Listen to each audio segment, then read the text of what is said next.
அருட்பெரும் ஜோதி அருட்பெரும் ஜோதி தனிப்பெரும் கருணை அருட்பெரும் ஜோதி. இந்த பதிவில்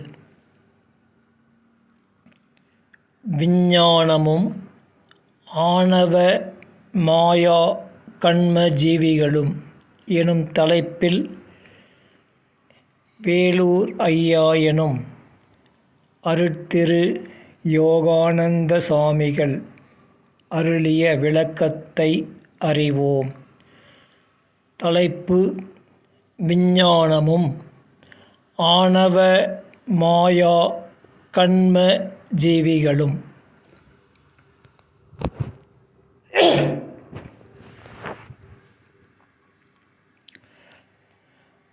பர உலகை ஆளும் கர்த்தர்கள்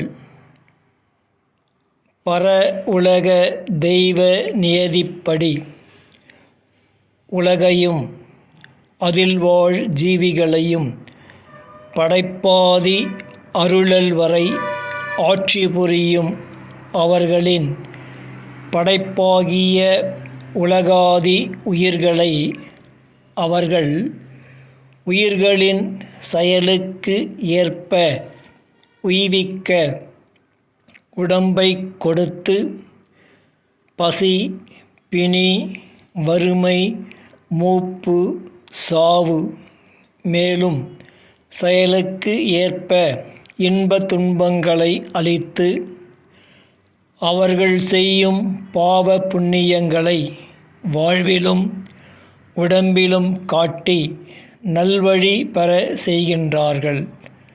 இவ்வுண்மையை கிஞ்சிற்றும் அறியாத மும்மல விஞ்ஞானிகள் இறைவனால் படைக்கப்பட்ட அணுக்கூட்ட பூதங்களை, அதாவது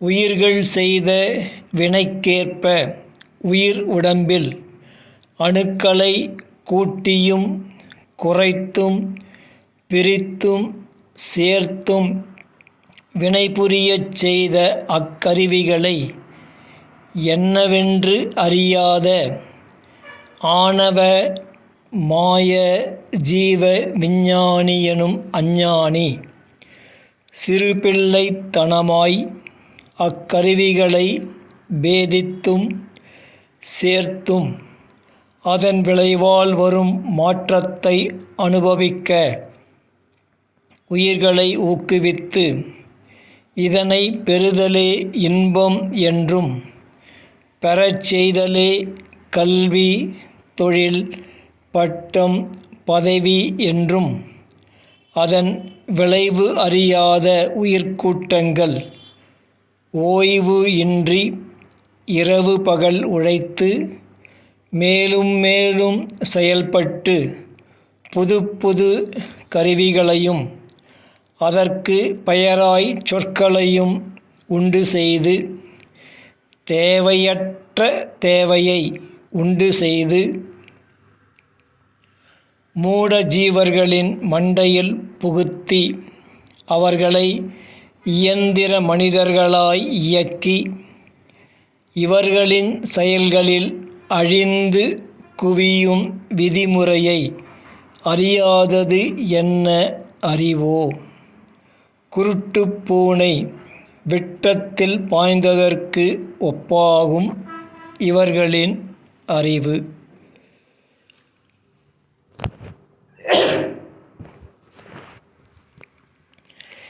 இதனை மேலும் மேலும் விரித்துரைக்க மனமில்லை. ஒன்று உரைப்பேன் கேள். சுத்த சன்மார்க்கம் கண்டு வாழ், உயிர்த்து எழுவாய். அதுவே கல்வி, அதுவே தொழில், அதுவே வாழ்வு, அதுவே அருள் அறிவு, அதுவே தனிப்பெரும் கருணை, அதுவே அருட்பெரும் ஜோதி. விளக்கம் முற்றிற்று. இப்பதிவும் முற்று பெறுகின்றது. அருட்பெரும் ஜோதி அருட்பெரும் ஜோதி தனிப்பெரும் கருணை அருட்பெரும் ஜோதி.